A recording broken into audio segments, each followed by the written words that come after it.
You're watching CTV News, Calgary. Canadian Robert J. Sawyer is already a popular and award-winning author, and now you can add another accolade to his list with a Lifetime Achievement Award. Robert J. Sawyer joins us now from the Greater Toronto area. Thanks for being with us now. My pleasure. Delighted to be here. Now, you've been awarded the L. Ron Hubbard Lifetime Achievement Award from Writers of the Future. Now, most of us know L. Ron Hubbard as the founder of Scientology, but he was also a science fiction author. So what does this award mean to you?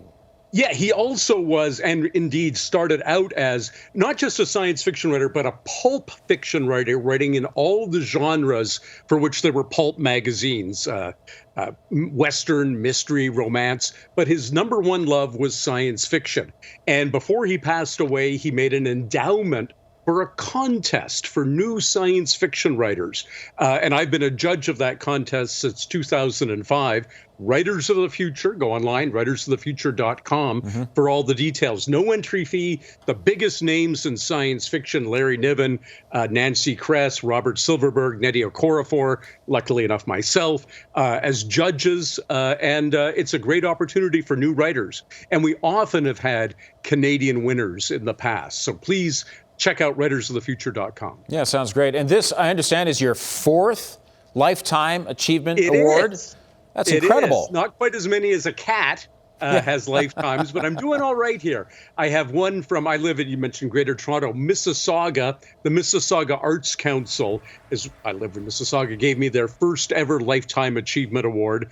I have a Lifetime Achievement Award from a Canadian Science Fiction and Fantasy Association, and one from the Baltimore Science Fiction Society.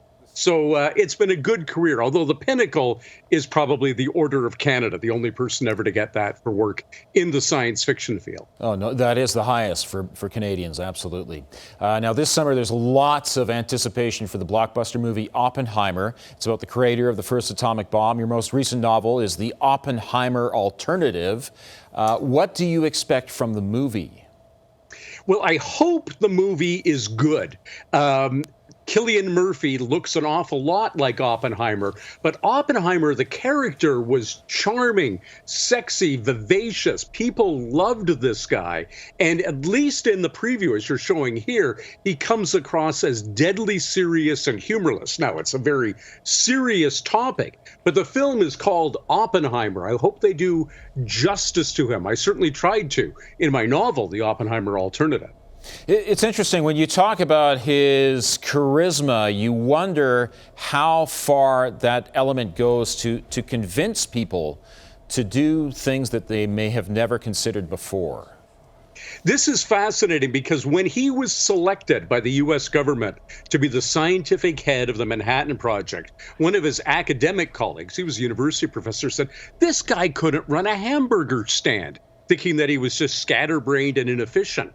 But it turned out that he was a great motivator of people, that charismatic ability to lead, which we see in many of the Bill Clinton as an example. Many of the most impressive leaders make you feel like when you're talking to them that you're the only person in the world. And Oppie very much had that quality. Now, in your other books, you have touched a bit on artificial intelligence and what it could mean to us. Many people are just absolutely scared about the possibilities of AI. Where do you stand on it right now? I am cautiously nervous.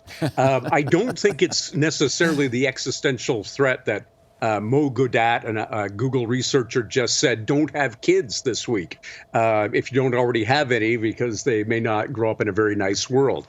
I'm not as concerned about that, but I am very concerned about the economic impacts.